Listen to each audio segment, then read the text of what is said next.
سید الانبیاء والمرسلین اما بعد فقد قال اللہ تبارک و تعالی فی القرآن الکریم اعوذ باللہ من الشیطان الرجیم بسم اللہ الرحمن الرحیم وَاعْلَمُوا أَنَّ فِيكُمْ رَسُولَ اللَّهِ صدق اللہ العظیم وصدق رسولہ النبی الکریم۔ سچا ہے ہمارا مالک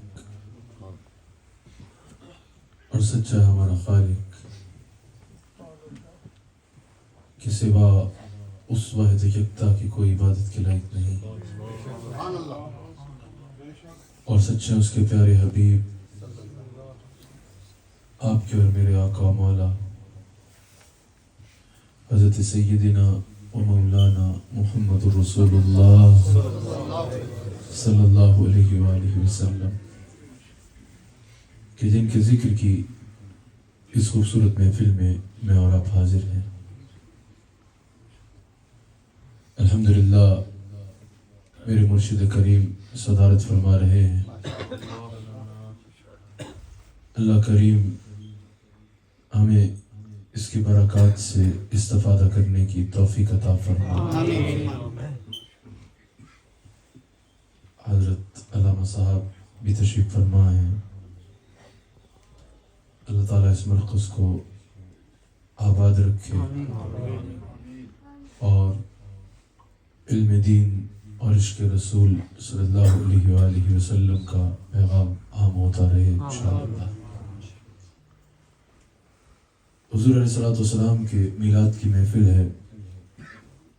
حضور علیہ السلام کے میلاد مبارک کا مہینہ ہے۔ جا بجا اللہ تعالیٰ حضور علیہ السلام کی حیات طیبہ پر، حضور کے تشریف آوری پر اور حضور علیہ السلام کو ہر وقت یاد رکھنے کی طرف توجہ دلاتا ہے قرآن کریم میں۔ ان میں سے ایک مقام پہ یہ یاد رکھیے گا، قرآن کوئی ہسٹری کی بک نہیں ہے۔ قرآن کوئی صرف یہ نہیں کہ صحابہ پر کے لیے نازل ہوا، اس کے احکام صرف صحابہ کے لیے ہیں، باقیوں نے بس اس کو ثواب کے لیے پڑھنا ہے، نہیں۔ قرآن کریم اللہ تعالیٰ کا تا صبح قیامت تک آنے والے ہر انسان سے کلام ہے، اور ہر صاحب ایمان کے لیے ہدایت کا نور ہے۔ ہر صاحب ایمان کے لیے زندگی کے رستے طے کرنے کے لیے وہ ایک ہدایت کا رستہ ہے، اور ہر انسان کے لیے اللہ تعالیٰ کا قیامت تک آنے والے کے لیے پیغام ہے۔ تو اللہ کریم قرآن کریم میں میرے آقا علیہ السلام کی شان کو بیان فرماتے ہوئے اور حضور علیہ السلام کی طرف اہل ایمان کی توجہ دلاتے ہوئے ارشاد فرماتا ہے وَاعْلَمُوا أَنَّ فِيكُمْ رَسُولُ اللَّهِ، جان لو رسول اللہ صلی اللہ علیہ وآلہ وسلم تم میں موجود ہے۔ جب ہم حضور علیہ السلام کا میلاد مناتے ہیں نا، جب ہم حضور علیہ السلام کا ذکر کرتے ہیں، جب اس طرح جس طرح بالخصوص آپ حضرات کا، یہ بریڈ فورٹ کے حضرات کا رسول اللہ علیہ السلام کی بارگاہ میں ایک والہانہ، ایک وارفتگی کے عالم میں اظہار محبت ہوتا ہے، ایک بے ساختہ عقیدت ہوتی ہے جس کا اظہار ہو رہا ہوتا ہے، بے ساختہ اظہار ہو رہا ہوتا ہے حضور علیہ السلام کی محبت کا آداب کے دائرے میں رہتے ہوئے۔ تو یاد رکھیے گا، جو اس انداز میں رسول اللہ علیہ السلام سے محبت کا اظہار کرتے ہیں، جو رسول اللہ علیہ السلام سے محبت اور پیار کرتے ہیں، اللہ تعالیٰ فرما رہا ہے وَاعْلَمُوا أَنَّ فِيكُمْ رَسُولَ اللَّهِ، جان لو رسول اللہ صلی اللہ علیہ وآلہ وسلم تم میں موجود ہیں۔ اب قرآن کریم صرف اس میں نے بتایا قرآن کریم جو ہے وہ ہسٹری کی بک نہیں ہے، صرف صحابہ سے کلام نہیں کر رہا، بلکہ قرآن کریم قیامت تک آنے والوں سے کلام کرتے ہوئے فرما رہا ہے وَاعْلَمُوا أَنَّ فِيكُمْ رَسُولَ اللَّهِ، جان لو رسول اللہ صلی اللہ علیہ وآلہ وسلم تم میں موجود ہیں۔ کوئی بندہ پریشان ہو نا، کوئی بندہ دکھی ہو، کوئی کمزور ہو، وہ پریشان ہو جائے، دنیا میں غم اس کو گھیر لیں، دنیا کے غموں میں گھر جائے، تو اور کوئی بڑا اس کو کہہ دے کہ فکر نہ کرنا میں تمہارے ساتھ ہوں، تو اس کے دل کو تسکین ہو جاتی ہے نا، اس کے دل کو تسلی ہو جاتی ہے کہ یار اب میں اکیلا نہیں ہوں، اتنا بڑا آدمی ہے اور مجھے کہہ رہا ہے کہ فکر نہ کرو میں تمہارے ساتھ ہوں، تو چلو مجھے تنہائی کا احساس نہیں رہے گا، ایک تنہائی کا احساس دور ہو جاتا ہے کہ چلو کوئی تو ہمارا ہے نا۔ اللہ تعالیٰ فرما رہے ہیں اگر کوئی میرے حبیب کا غلام ہے، میرے حبیب سے رشتہ رکھتا ہے، میرے حبیب سے پیار کرتا ہے، تو اس کا ایک انداز یوں بھی ہو سکتا ہے ہے کہ اگر کوئی میرے حبیب علیہ الصلوۃ والسلام سے وارفتگی کی محبت رکھتا ہے تو پھر پریشان کیوں ہوتے ہو؟ وَعَلَمُوا أَنَّ فِيكُمْ رَسُولَ اللَّهِ، فکر نہ کرو رسول اللہ تمہارے میں موجود ہیں، رسول اللہ صلی اللہ علیہ وآلہ وسلم تم میں موجود ہیں۔ تو الحمدللہ ہم ہی وہ لوگ ہیں جن کا رسول زندہ ہے۔ ہم اللہ تعالیٰ کا شکر ادا کرتے ہیں کہ اللہ تعالیٰ نے ہمیں رسول اللہ علیہ السلام کی غلامی عطا فرمائی، رسول اللہ صلی اللہ علیہ وآلہ وسلم کی جہاں محبت عطا فرمائی، جہاں رسول اللہ علیہ السلام کی عقیدت عطا فرمائی، اللہ تعالیٰ نے ہمیں عقیدہ بھی وہ عطا فرمایا جو الحمدللہ 14 صدیوں سے اکابرین امت کا عقیدہ ہے کہ رسول اللہ علیہ السلام ہم میں موجود ہیں۔ رسول اللہ علیہ السلام جسم مبارک کے ساتھ زندہ اپنی قبر انور میں جلوہ گر ہیں، گنبد خضرا میں اپنی قبر انور میں جلوہ گر ہیں، لیکن رسول اللہ علیہ السلام اس انداز میں زندہ ہے۔ آیات النبی کا جو ہمارے ہاں اہل سنت کے ہاں جو عقیدہ ہے وہ سمجھنا پہلے ضروری ہے۔ حضور علیہ السلام جسم مبارک کے ساتھ، اپنی حیات طیبہ کے ساتھ، اپنے محل مبارک میں یعنی اپنی قبر انور میں جلوہ گر ہیں، اور رسول اللہ علیہ السلام حاضر ناظر میں بھی اہل سنت کا یہ عقیدہ ہے اور حیات پہ بھی اہل سنت کا یہ عقیدہ ہے کہ حضور علیہ السلام زندہ اپنی قبر انور میں جلوہ گر ہیں، اور ساری دنیا کا حدیث کے مطابق ایسے مشاہدہ فرما رہے ہیں جیسے ہم اپنی ہتھیلی کو دیکھتے ہیں، جیسے ہم اپنی ہتھیلی کو دیکھتے ہیں۔ ساری دنیا رسول اللہ علیہ السلام کے آگے ایسے آیا ہے، جہاں چاہیں نگاہ سے تصرف فرما سکتے ہیں اور جہاں چاہیں اپنے دست مبارک کو پہنچا کے بھی تصرف فرما سکتے ہیں، تصرف فرما سکتے ہیں یعنی مدد فرما سکتے ہیں، مشکل کشائی فرما سکتے ہیں۔ رسول اللہ علیہ السلام کو اللہ تعالیٰ نے ایسے حیات عطا فرمائی ہے۔ تو یاد رکھیے گا جب ہم رسول اللہ علیہ السلام کی حیات کی بات کرتے ہیں، میں نے بتایا اللہ جب فرما رہے وَعَلَمُوا أَنَّ فِيكُمْ رَسُولَ اللَّهِ، جان لو رسول اللہ صلی اللہ علیہ وآلہ وسلم موجود ہیں، تو یہ قرآن تا قیامت، تا صبح قیامت آنے والے ہر صاحب ایمان کو بتا رہا ہے کہ یہ عقیدہ رکھو کہ رسول اللہ علیہ السلام تم میں موجود ہیں۔ اب آپ بتائیے وَمَا أَرْسَلْنَاكَ إِلَّا رَحْمَةً لِلْعَالَمِينَ، اے میرے حبیب علیہ السلام ہم نے آپ کو تمام عالمین کے لیے رحمت بنا کر بھیجا۔ اب آپ مجھے بتائیے اللہ کی رحمت جو ہے کیا وہ عالمین جو فرمایا نا اللہ نے کہ ہم نے آپ کو تمام عالمین کے لیے رحمت بنا کر بھیجا، اب عالمین سے مراد کیا صرف صحابہ کا دور ہوگا؟ عالمین سے مراد کیا صرف عہد رسالت ہوگا جس میں حضور علیہ السلام قبر انور سے باہر ایسے جلوہ گر تھے کہ ہر کوئی حضور سے مل سکتا تھا؟ کیا صرف وہ دور عالمین میں شامل ہوگا؟ نہیں، الحمدللہ رب العالمین سے بھی پتا چل رہا ہے کہ عالمین میں صرف وہ دور نہیں ہے بلکہ عالمین میں تا صبح قیامت آنے والا ہر زمانہ شامل ہے، اور ہر زمانہ عالمین میں شامل ہے اور ہر مقام بھی شامل ہے۔ اللہ تعالیٰ فرما رہا ہے وَمَا أَرْسَلْنَاكَ إِلَّا رَحْمَةً لِلْعَالَمِينَ، اے میرے حبیب علیہ السلام ہم نے آپ کو عالمین کے لیے رحمت بنا کر بھیجا۔ اب جب عالمین کے لیے رحمت بن کے آئے ہیں تو عالمین میں ہر زمانہ شامل ہے۔ اب آپ مجھے بتائیے اگر کوئی کہے کہ آج دھوپ تو بہت زیادہ ہے لیکن سورج نہیں نکلا تو آپ اسے کیا کہیں گے؟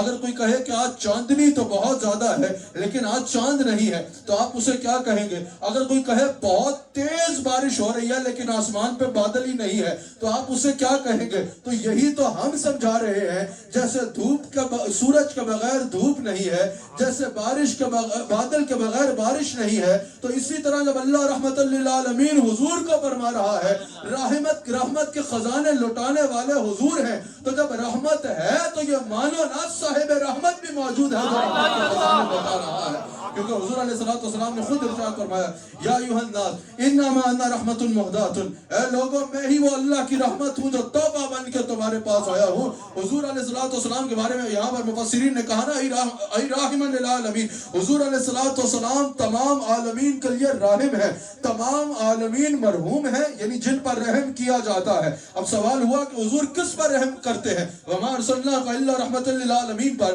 اگر یہ سوال کیا جائے کہ حضور کے آگے مرحوم کون ہے یعنی جس پر رحم کیا جاتا ہے وہ کون ہے، تو مفسرین کہتے ہیں تمام عالمین، ہر زمانہ اور ہر زمانے میں ہر مقام پہ رہنے والی ہر مخلوق مرحوم ہے جس پر رحم کیا جا رہا ہے، اور رسول اللہ صلی اللہ علیہ وآلہ وسلم راحم ہے۔ اب سب کو بات آ رہی ہے، رسول اللہ صلی اللہ علیہ وآلہ وسلم راحم ہے اور ساری مخلوق رسول اللہ صلی اللہ علیہ وآلہ وسلم کی بارگاہ میں مرحوم ہے جس پر رسول اللہ علیہ السلام رحمت فرماتے ہیں۔ اب آپ مجھے بتائیے جب ساری مخلوق پر رحمت ہو رہی ہے، جب ساری مخلوق پر رحمت کے خزانے لٹائے جا رہے ہیں، تو پھر جب رحمت موجود ہے تو یہ کیسے ممکن ہے کہ صاحب رحمت موجود نہیں ہے؟ صاحب رحمت موجود ہے تو رحمت لوٹائی جا رہی ہے نا. اس لیے الحمدللہ ہمارا یہ عقیدہ ہے کہ ہمارے آقا علیہ الصلوۃ والسلام زندہ ہیں, اور زندہ ہونے کا شرعی معنی میں آپ کے آگے عرض کر چکا ہوں. وہ یہ ہے کہ رسول اللہ علیہ الصلوۃ والسلام اپنی قبر انور میں زندہ موجود ہیں. قبر انور میں روح مبارک کے ساتھ, جسم مبارک کے ساتھ زندہ موجود ہے, اور پوری دنیا کو اپنی ہتھیلی پر دیکھ رہے ہیں اور ہتھیلی پر ملاحظہ فرما رہے ہیں, اور جہاں چاہیں رسول اللہ علیہ الصلوۃ والسلام اپنے دست مبارک سے بھی تصرف فرما سکتے ہیں, اور پوری دنیا حضور علیہ الصلوۃ والسلام کی نگاہوں کے سامنے ہے. اب یہ جو ہمارا عقیدہ ہے کہ حضور علیہ الصلوۃ والسلام کی جلوہ گری ہے, اب رسول اللہ علیہ الصلوۃ والسلام جسم مبارک کے ساتھ اپنے محل مبارک میں رونق افروز ہیں. یاد رکھیے گا, عقیدے کا سمجھنا بہت ضروری ہوتا ہے, عقیدے پر ثبوت ہونا اور عقیدے کو سمجھنا. ہم زندہ مانتے ہیں, اگر آپ سے کوئی پوچھ لے بتائیے اس کا شرعی معنی کیا ہے اور کس طرح زندہ ماننے کی کیا صورت ہے, آپ بولتے ہیں ہم میلاد مناتے ہیں, سمجھتے ہیں کہ رسول اللہ ہم میں موجود ہے. اگر آپ اس سے کوئی پوچھے کہ اس سے اہل سنت کا حقیقی موقف کیا ہے, تو آپ کو خالی ایک ورڈ زندہ ہے کے علاوہ اس کا مطلب ہی نہ پتا ہو تو وہ مناسب نہیں ہے. حاضر ناظر ہیں تو کیسے ہیں, اس کا شرعی معنی آپ کو پتا ہونا چاہیے. علم غیب کا جب ہم بات کرتے ہیں تو وہ کیسے ہے, اس کا آپ کو پورا پتا ہونا چاہیے کہ اس سے مراد کیا ہے. وہ تب ہوگا جب آپ توجہ کے ساتھ سنیں گے. یہ نہیں کہ سبحان اللہ آج ایسی گفتگو ہوئی کہ مزہ آ گیا, بندہ پوچھے بھی کیا گفتگو ہوئی تو حضرت یہ یاد نہیں ہے. ایسے نہیں ہونا چاہیے. گفتگو کی طرف پوری توجہ ہونی چاہیے, ایک ایک لفظ کی طرف توجہ ہونی چاہیے. اب حضور علیہ الصلوۃ والسلام زندہ ہیں اور ہم کہتے ہیں رسول اللہ علیہ الصلوۃ والسلام ہم میں موجود ہیں, اس سے مراد کیا ہے؟ یہ تو قرآن نے کہا وَاعْلَمُوا أَنَّ فِيكُمْ رسول اللہ, جان لو رسول اللہ صلی اللہ علیہ وآلہ وسلم تمہیں موجود ہیں. اب حضور علیہ الصلوۃ والسلام زندہ ہیں, ساری دنیا ساری کائنات حضور علیہ الصلوۃ والسلام ایسے دیکھتے ہیں جیسے حضور نے فرمایا کہ تم اپنی ہتھیلی کو دیکھتے ہو. اب یہ ہتھیلی میرے سامنے ہے, سمجھ آ گئی, یہ جتنی ہتھیلی ہے یہ میرے سامنے ہے, یا یہ جو مقام ہے یہ میرے سامنے ہے. اب موجود ضروری نہیں ہے کہ یہاں بھی ہاتھ رکھا جائے, یہاں بھی ہاتھ رکھا جائے, یہاں بھی ہاتھ رکھا جائے. یہ ہتھیلی ساری سامنے ہے اور میرے آگے اتنی سی ہے. ایک وقت میں تاریخ کو دیکھ رہا ہوں اور جہاں چاہوں ایک لمحے میں اپنا ہاتھ پہنچا کے مدد کر سکتا ہوں. اب اس میں سے کوئی مقام میرے سے دور نہیں ہے, کوئی جگہ میرے سے دور نہیں ہے, یہ ساری میرے سامنے ہے اور کوئی کہیں جانے کی ضرورت ہی نہیں ہے. ہاتھ بڑھانا ہے, ایک لمحہ بھی نہیں لگنا, جہاں چاہوں جو چاہوں کر سکتا ہوں. اسی طرح حضور قبر انور میں ہے, حضور کا جسم مبارک روح مبارک کا ساتھ زندہ گنبد خضرا میں موجود ہے. ساری دنیا کو ایسے ملاحظہ فرما رہے ہیں جیسے تم اپنی ہتھیلی کو دیکھتے ہو. جس طرح تمہیں ایک لمحہ بھی نہیں چاہیے اپنی ہتھیلی پہ کہیں ہاتھ رکھنے کو, اسی طرح حضور علیہ الصلوۃ والسلام بھری کائنات میں جہاں جس کی مدد فرمانا چاہے, جس کو جو عطا فرمانا چاہے, حضور کے تصرف سے کوئی ایک لمحے کی مسافرت میں بھی نہیں ہے. جہاں چاہے وہاں دست مبارک سے تصرف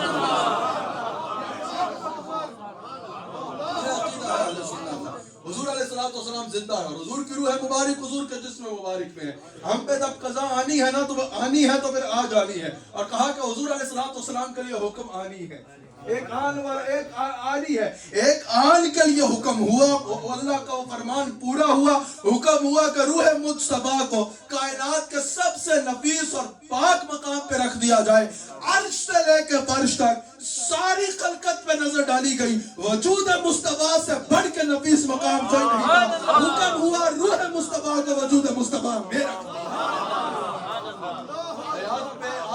شعر شاعری یاد نہیں ہونی چاہیے, بلکہ حیات میں آپ کو عقیدے کا مقصد پتا ہونا چاہیے. اللہ اکبر. یہ ہے میرے آقا علیہ الصلوۃ والسلام کے حیات طیبہ کا ایک منظر. اور وما ارسلناک الا رحمۃ للعالمین بتا رہا ہے کہ جب حضور علیہ الصلوۃ والسلام ہر ایک کے لیے رحم ہے, تو یہ کیسے ممکن ہے کہ رحمت تو موجود ہو لیکن صاحب رحمت موجود نہ ہو. جب حضور علیہ الصلوۃ والسلام نے ارشاد فرمایا, ابن ماجہ کی حدیث, کوئی کہیں بھی سے بھی مجھ پہ درود پڑھے میں سنتا ہوں, جواب دیتا ہوں. اور پھر صحابہ کا عرض کرنا کہ یا رسول اللہ صلی اللہ علیہ وآلہ وسلم, جب آپ قبر انور کے اندر جلوہ گر ہو جائیں گے, پھر حضور علیہ السلام نے فرمایا اللہ نے زمین پہ حرام کیا ہے کہ وہ انبیاء کے اجسام کو کھائے. حضور علیہ السلام نے فرمایا اللہ کے نبی زندہ ہیں اور انہیں رزق دیا جاتا ہے. قبر مبارک میں بھی اللہ کے نبی کو رزق دیا جاتا ہے. یہ رسول اللہ علیہ السلام کی شان ہے اور رسول اللہ علیہ السلام کی حیات طیبہ کا عالم ہے. حضور علیہ السلام حج پہ جا رہے ہیں, مسلم میں موجود ہے. رسول اللہ علیہ السلام ارشاد فرماتے ہیں کہ میں دیکھ رہا ہوں حضرت موسیٰ علیہ السلام اور حضرت ادریس علیہ السلام فلاں پہاڑی سے جو ہے وہ تبھی کہتے ہوئے زمین پہ میدان کی طرف اتر رہے ہیں، احرام پہنا ہے اور وہ ہمارے ساتھ حج کریں گے۔ آپ بتائیے، حضرت موسیٰ علیہ السلام تو قبر مبارک میں جا چکے ہیں اور قبر مبارک میں گئے انہیں عرصہ گزر چکا ہے۔ آپ نے کبھی سنا ہے کہ فلاں ہمارے محلے میں حاجی صاحب تھے، وہ فوت ہو گئے، قبر میں چلے گئے اور اس کے بعد وہ حج کے لیے گئے ہوئے ہیں؟ آپ فاتحہ پڑھنے جائیں تو پتہ چلے حاجی صاحب تو حج پہ گئے ہیں، واپس آئیں گے تو قبر پہ آئیے گا، یا آپ کی کبھی وہاں ملاقات ہوئی ہو؟ ایسا تو ممکن نہیں ہے نا، وہ عام آدمی کی کہانی ہے۔ اللہ کے تمام انبیاء اپنی قبروں میں زندہ ہیں اور ان کی حیات کا یہ عالم ہے کہ مسلم کی حدیث بتا رہی ہے، حضور علیہ السلام فرما رہے ہیں حضرت ادریس اور حضرت موسیٰ کے لیے کہ میں دیکھ رہا ہوں وہ احرام پہن کے اتر رہے ہیں اور حج کریں گے۔ حضرت موسیٰ علیہ السلام کو قبر میں گئے زمانہ گزر گیا ہے، قبر مبارک میں جلوہ گر ہوئے، لیکن پھر بھی مکہ جا کے احرام پہن کے حج کر رہے ہیں۔ خود بتائیے، جن کے مقتدی کی حیات کا یہ عالم ہے تو امام الانبیاء کی حیات کا عالم کیا ہوگا؟ اللہ اکبر۔ یہ میرے مصطفیٰ علیہ السلام کی حیات طیبہ پہ میری سنیے گا۔ الحاوی للفتاوی میں امام سیوطی اس کو نقل کرتے ہیں، امام دیرمی نے بھی اس کو نقل کیا، دلال النبوہ میں بھی موجود ہے۔ اللہ اکبر۔ حضرت سعید بن مسیب کہتے ہیں کہ جب یزید پلیت نے مسجد نبی پہ حملہ کیا، مسجد نبی پہ جو ہے وہ منبر رسول کے ساتھ گھوڑوں کو باندھ دیا، مسجد نبی کی حرمت کو پامال کرنے کی کوشش کی، اس نے اذان و اقامت رکوا دی۔ 3 دن اور 3 راتیں ایسی تھی کہ مسجد نبی میں اذان و اقامت یزید نے رکوا دی۔ حضرت سعید بن مسیب کہتے ہیں، یہ امام دیرمی نے بھی نقل کیا، سنن دیرمی میں بھی موجود ہے، امام سیوطی اس کو حاوی للفتاوی میں نقل کرتے ہیں اور دلائل النبوہ میں بھی موجود ہے۔ سعید بن مسیب کہتے ہیں ہم صحابہ پریشان تھے کہ رسول اللہ علیہ السلام کی مسجد میں اذان و اقامت رک گئی ہے، اب رسول اللہ علیہ السلام کی مسجد میں اذان اور اقامت نہیں ہوگی، نماز نہیں ہوگی اتنے دن۔ اللہ اکبر۔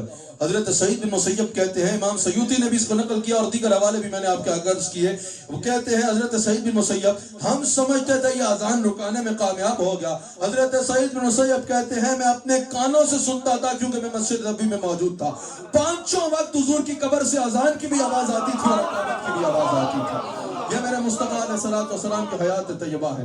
کہا 5 وقت رسول اللہ علیہ السلام کی قبر انور سے اذان کی بھی آواز آتی تھی اور اقامت کی بھی آواز آتی تھی۔ اور اس پہ علامہ انور شاہ کاشمیری کہتے ہیں کہ اس سے پتہ چلا کہ قبر میں جانے کے بعد بھی انبیاء سے کئی اعمال ثابت ہیں۔ کہا بخاری کے مطابق قرآن کی تلاوت کرنا ثابت ہے، اور حدیث کو دیکھا جائے تو نماز پڑھنا ثابت ہے، حج پہ جانا ثابت ہے۔ قبر میں جانے کے بعد بھی انبیاء جب اعمال کر رہے ہیں تو ماننا ہوگا نا انبیاء کی زندگی عام انسانوں جیسی نہیں ہوتی۔ اللہ کے نبی اپنی قبروں میں زندہ ہیں۔ اور وَلَوْ أَنَّهُمْ إِذْ ظَلَمُوا أَنفُسَهُمْ جَاءُوكَ فَاسْتَغْفَرُوا اللَّهَ وَاسْتَغْفَرَ لَهُمُ الرَّسُولُ لَوَجَدُوا اللَّهَ تَوَّابًا رَحِيمًا۔ یہاں وَاسْتَغْفَرَ لَهُمُ الرَّسُولُ بھی جو ہے وہ حیات النبی کی دلیل ہے۔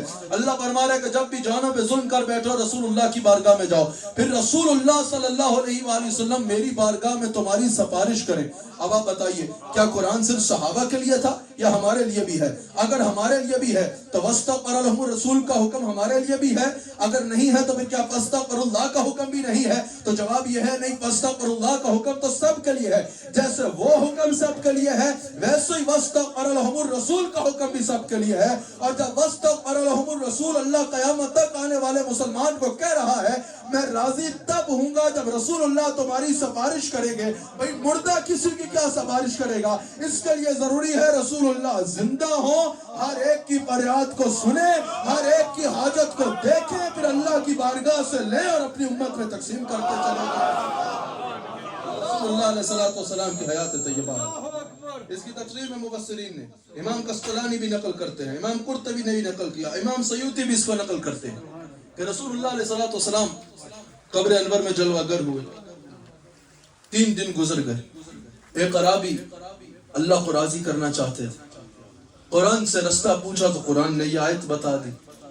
مدینہ منورہ، اسی کی تفسیر میں مفسرین نے اس کو نقل کیا، مدینہ منورہ پہنچے، وہاں پہنچے تو صحابہ سے کہا میں نے حضور سے ملنا ہے۔ صحابہ نے بتایا حضور علیہ السلام قبر انور میں جلوہ گر ہو گئے، بلکہ یہ ہے کہ وہ جس صحابی سے کہتے تھے میں نے حضور سے ملنا ہے، ابھی 3 دن گزرے تھے، جس صحابی سے حضور سے ملنے کو کہیں صحابہ کی آنکھوں سے آنسو جاری ہو جائے۔ آخر وہ مولا علی کی بارگاہ میں پہنچ گئے۔ اب یہ کیسے ہو سکتا ہے کوئی مولا علی کی بارگاہ میں پہنچے اور حضور کا دامن نہ ملے؟ حضرت علی نے اس کو پکڑا اور اس کو لے کے حضور کی قبر انور پر چلے، کہا یہ ہے رسول اللہ جو عرض کرنا چاہتے ہو کرو۔ وہ وہاں بیٹھ گیا. اس نے حضور کی قبر انور کے پاس بیٹھ کے کہا یا رسول اللہ میں نے اپنا کام پورا کر دیا, آپ کے قدموں میں حاضر ہو گیا, اب آپ اپنا کام کریں, میرے رب کو مجھ پہ راضی فرمائے. اللہ نے فرمایا تھا نا فاستغفر اللہ, وہ حکم میں نے کر لیا, یہاں آیا, یہاں آ کے اللہ سے معافی مانگا. اب واستغفر لهم الرسول کی عنایت آپ فرمائیں مجھ پر, آپ اللہ تعالیٰ کی بارگاہ میں میری سفارش فرمائیں. صحابہ کہتے ہیں, مولا علی کہتے ہیں, دیگر صحابہ کہتے ہیں کہ ہم نے اپنے کانوں سے سنا. امام قرطبی بھی نقل کر رہے ہیں, امام قسطلانی بھی نقل کر رہے ہیں, امام سیوطی نے بھی نقل کیا. صحابہ کہتے ہیں ہم نے اپنے کانوں سے سنا حضور کی قبر سے آواز آتی ہے جاؤ میں نے تمہارے رب کو تم پر راضی کرا دیا. وہ کیفیت لے کے تو جائے جو احمد رفاعی لے کے حضور کی بارگاہ میں حاضر ہوئے. صرف اہل سنت نہیں, دیگر مسالک کے اکابر نے بھی اس کو نقل کیا ہے. دیگر مسالک کے لیے جو اکابر ہیں ان کے, انہوں نے بھی اس کو نقل کیا ہے کہ رسول اللہ صلی اللہ علیہ وسلم کی بارگاہ میں, ہمارے اہل سنت کے تو اکابر نے نقل کیا ہے اس کو, کہ حضور کی بارگاہ میں شیخ احمد رفاعی حاضر ہوتے ہیں, عرض کرتے ہیں یا رسول اللہ صلی اللہ علیہ وسلم دنیا کے جس کونے میں ہوتا تھا آپ کی یاد میں ترسا کرتا تھا, آپ کی یاد میں تڑپا کرتا تھا, آپ کی جستجو میں زندگی گزارا کرتا تھا. آج مدینہ شریف آیا ہوں, آج آپ کا دست کرم چومے بغیر واپس نہیں جاؤں گا. سب کہتے ہیں وہاں موجود لوگ کہ ہم سب نے دیکھا حضور کی قبر انور سے حضور کا دست مبارک باہر آتا ہے اور شیخ احمد رفاعی اس کا بوسہ لیتے ہیں. وہ کیفیت لے کے جائے اگر رسول اللہ علیہ السلام کی بارگاہ میں, اگر کوئی وہ کیفیات لے کے جائے جو یہ ہستیاں لے کے جاتی تھی, تو پھر وہ ایسے مناظر بھی دیکھا کرتا ہے. اللہ تعالی ہم سب کو عقیدہ اہل سنت پر استقامت عطا فرمائے. اللہ تعالی ہم سب کو عقیدہ اہل سنت پر قائم رہنے کی توفیق عطا فرمائے. اور یہی عقیدہ صحابہ کا عقیدہ ہے, یہی عقیدہ تھا نا افضل البشر بعد از انبیاء بالتحقیق سیدنا صدیق اکبر کا, جس کو امام فخر الدین رازی بھی نقل کر رہے ہیں. خصائص کبریٰ میں تفصیل سے موجود ہے, کبیر میں امام فخر الدین رازی نے نقل کیا. ابن عساکر بھی اس کو نقل کرتے ہیں کہ رسول اللہ علیہ السلام کے خلیفہ بلا فصل حضرت سیدنا صدیق اکبر رضی اللہ تعالیٰ عنہ جو افضل البشر بعد از انبیاء ہیں, ان کا وقت آخر آیا, کہا کہ جب میری روح نکل جائے میری میت کو اٹھا کے حضور کے دروازے پہ رکھ دینا, حضور سے حکم مانگنا, اگر حضور اجازت دیں تو وہاں دفنا دینا حضور کے قدموں میں, ورنہ بقیع میں دفنا دینا. اب صدیق اکبر کا کیا عقیدہ ہے کہ جیسے حضور قبر سے باہر زندہ تھے ویسے ہی قبر کے اندر زندہ ہے, جیسے حضور سے قبر سے باہر باتیں کی جا سکتی تھی ویسے ہی اندر بھی باتیں کی جا سکتی ہے, اور سنتے بھی ہیں اور جواب بھی دیتے ہیں. اب کوئی اگر کہہ دے کہ یہ صدیق اکبر کی ایک عشقی کیفیت تھی, تو مجھے بتائیے پھر یہ عمل ہوا یا نہیں ہوا؟ ان کا میت اٹھا کے رکھی گئی یا نہیں رکھی گئی؟ آپ کا جسم مبارک اٹھایا گیا, اٹھانے والے کون؟ فاروق اعظم, سیدنا عثمان غنی, سیدنا مولا کائنات حضرت علی اور دیگر صحابہ. کیا ان سب صحابہ نے میت وہاں پر آپ کی میت مبارک کو رکھ کر حکم مانگا یا نہیں مانگا؟ سب صحابہ نے حکم مانگا. اس کا مطلب سب کا یہ عقیدہ تھا. یہ ابو بکر کا عشق ہی نہیں, یہ عقیدہ ہے کہ رسول اللہ علیہ السلام کی قبر پہ جا کے جو عرض کرو حضور سنتے بھی ہیں اور اس کا جواب بھی دیتے. اور پھر یہ ہوا تو حضور علیہ السلام کی جانب سے حکم ہوا اور آپ کے قدموں میں آپ کو دفن کیا گیا. اہل سنت کا کوئی بھی عقیدہ خود ساختہ نہیں ہے, اہل سنت کا کوئی بھی عقیدہ من گھڑت نہیں ہے, اہل سنت کا کوئی بھی عقیدہ اہل سنت کی اپنی ایجاد نہیں ہے. اہل سنت کا ایک ایک عقیدہ یا اللہ کے قرآن سے لیا گیا ہے یا رسول اللہ علیہ السلام کے فرمان سے لیا گیا ہے. اللہ تعالی ہم سب کو رسول اللہ علیہ السلام کے دامن کرم سے وابستہ رہنے کی توفیق عطا فرمائے.